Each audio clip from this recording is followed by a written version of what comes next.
मेरी ज़ुबां पर हमेशा ओम साई राम ही चलता रहता है। मेरे जीवन में संघर्ष पहले बहुत था। परिस्थिति आज कोई बहुत अलग नहीं है, लेकिन अब मैंने दर्द के एहसास को एहसास ही करना बंद कर दिया है। इसलिए अब मुझे ना तो दर्द होती है ना ही तकलीफ़ होती है। एक वक्त था जब मैं अपने हस्बैंड के साथ अच्छे से जीना चाहती थी, क्योंकि मेरे माता पिता बहुत अच्छे से नहीं रहते थे, हमेशा लड़ाई करते थे। लेकिन मेरे हस्बैंड को मेरी मदर इन लॉ हमेशा भड़काती सिखाती थी। तो एक टाइम के बाद ना मैंने छोड़ दिया उनको पकड़ने की, उनको थामने की या किसी रिश्ते को बचाने की इच्छा ही मैंने छोड़ दी। और ये चीज़ भी ना बाबा की ही मेरे मन में डाली हुई थी, क्योंकि इसके बाद एक बहुत बड़ा चमत्कार हुआ था।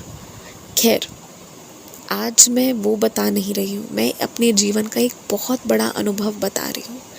अगर बाबा नहीं होते तो मेरी नौकरी बचती नहीं और शायद मैं जेल में होती। तो ऐसा हुआ ना कि मैं निरंतर जागते सोते जितना भी हो पाए मैं कोशिश करती हूँ कि मैं बाबा के नाम जाप करूँ, जितना भी ज़्यादा हो पाए।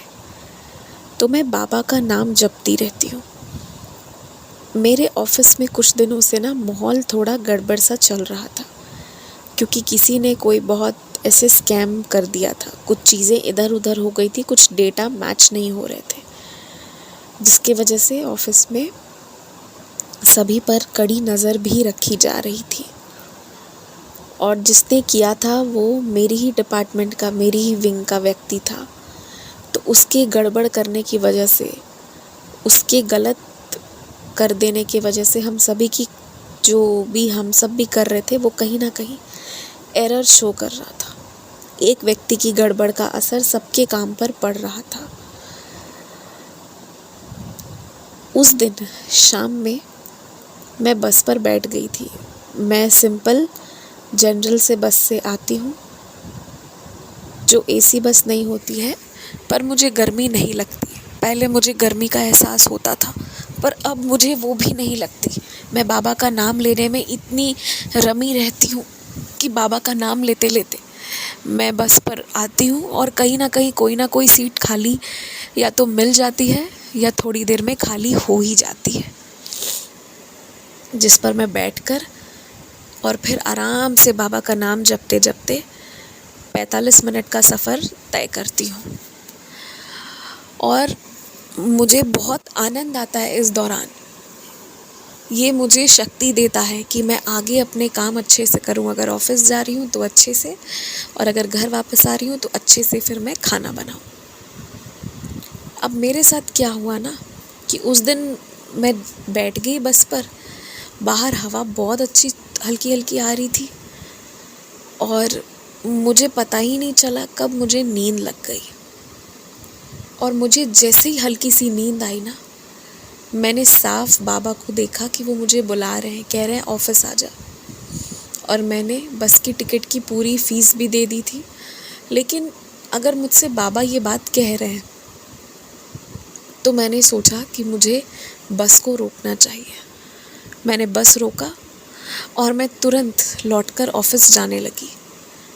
ये बात जब बाकी आप लोग सुन रहे होंगे तो आप लोगों को अजीब भी लगी होगी कि ये सोच तो मेरे मन की भी हो सकती है ना। मुझे भी ये चीज़ लगी कि कहीं मैं ऐसा हर समय बाबा को सोचती हूँ तो इसलिए तो ऐसा नहीं हो रहा है। लेकिन क्योंकि उसमें साईं थे, तो अगर मुझे एक बार और ऑफिस जाना पड़ता तो मैं चली वापस जाके लौटने को तैयार थी। लेकिन अगर बाबा ने कोई बात कह दी ना कहीं से भी, तो फिर मेरे मन में हो जाता कि अरे मैंने बाबा की बात नहीं मानी। इस वजह से मैं आधे रास्ते से ज़्यादा आ चुकी थी और मैं वापस ऑफिस गई। और जैसे ही मैं ऑफिस गई मैंने देखा कि मेरी ड्रॉवर खुली हुई थी। 2 स्टाफ, एक तो मेरे ही फ्लोर के और एक ऊपर के, दोनों मिलकर कुछ कागज़ों को उलट पलट रहे थे और मेरे आते ही दोनों के हाथ कांप गए। मैंने उन दोनों को बहुत डांटा और फिर मैंने देखा कि वो कुछ पेपर्स निकाल कर अलग किए थे। ये वही पेपर्स थे जिसके डेटा को आगे पीछे करके मुझे भी इस चीज़ में फंसाया जा सकता था, जो चीज़ मैंने गलत किया ही नहीं है। और वही पेपर्स मेरे लिए एक एविडेंस थे, पर वही हटाया जाता तो फिर मैं कहीं की भी नहीं रहती। दूसरे के चक्कर में मैं अपनी नौकरी से हाथ धो बैठती।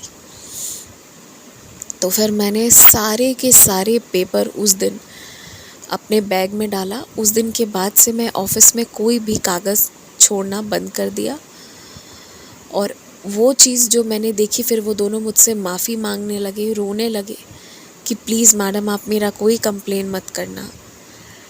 तो फिर मैंने भी सोचा कि अब मैं वाकई में इस चीज़ का कोई कंप्लेन नहीं करूँगी। मैंने अपने फ़ोन में वीडियो बना लिया था कि वो क्या गलत कर रहे हैं, और मैंने डेट भी नोट कर ली थी किस डेट को वो लोग ऐसा कर रहे थे। फिर मैंने सारे पेपर्स मिलाए, सब कुछ था, और फिर मैं सारे फाइल को लेकर आ गई। उस दिन अगर मैं वहाँ नहीं गई होती तो उन दोनों ने मेरे साथ बहुत बड़ा अन्याय कर दिया होता। मेरी नौकरी चली गई होती, जो मेरे जीवन का एकमात्र ऐसी चीज़ है जिसकी वजह से मैं अच्छे से खुशी से जी पाती हूँ। एकमात्र मेरे जीवन का लक्ष्य है जो मुझे हासिल करना होता, और मेरी वही चीज़ चली गई होती। तो ये उस दिन जो मैं एक पल के लिए मुझे लगा भी था, लेकिन ये बस बाबा की कृपा है कि मुझे बाबा ने इतनी भक्ति दी कि उनकी एक आवाज़ पर मैं जा पाई। अगर मैंने बाबा की आवाज़ पर भरोसा नहीं किया होता तो पता नहीं मेरे साथ क्या हो गया होता। और आप लोग सोच भी रहे होंगे कि मैंने उनको माफ़ करके गलत किया, पर नहीं, मैंने उनको माफ़ करके बहुत सही किया। क्योंकि वो लोग जो ऐसी गड़बड़ कर रहे थे ना, वो किसी और चीज़ में पकड़े गए थे, और उनको तो बाद में निकाल भी दिया गया था। पर उन दोनों की वजह से मुझे बहुत बड़ी शिक्षा मिल गई। उस दिन के बाद से मैंने ऑफिस में इतनी ज़रूरी चीज़ें छोड़नी बंद कर दी, और साथ ही साथ हर एक चीज़ जो पॉसिबल हो मैं सबकी फ़ोटोज़ खींच के PDF बनाकर भी सेव करके रखने लगी। ये सब बाबा ने उस दिन मुझे समझाया। अगर मैं उस दिन नहीं गई होती तो बहुत बड़ी गड़बड़ हो गई होती। मैंने उन दोनों स्टाफ से ज़्यादा तहकीकात इसलिए नहीं की थी क्योंकि मेरे मन में बाबा ने एक विचार डाला ही था कि ये तेरे साथ गलत कर रहा है, इसके साथ बहुत गलत होगा, तू छोड़ इसे, मत पढ़। और वो मैंने दूसरा इसलिए भी उनसे ज़्यादा तहकीकात नहीं की, अन्यथा अगर मुझे बहुत ज़्यादा सच मालूम हो जाती तो मैं उतने सच का क्या करती, क्योंकि मैं इन सब में नहीं पढ़ना चाहती थी। मैं थोड़ा शांति और आराम से जीना पसंद करती हूँ। तो पूर्ण सच जो मुझे नहीं जानना था, अपने से कुछ नहीं करना था, तो बाबा ने उस तरह मेरी रक्षा भी की और बाद में गलत लोगों को हमारे दफ्तर से हटाया। और वो पेपर्स मुझे बतौर एविडेंस ऑफिस में बाद में प्रोड्यूस भी करना पड़ा था। तो अगर मैं उस दिन लौटी नहीं होती तो पता नहीं क्या होता।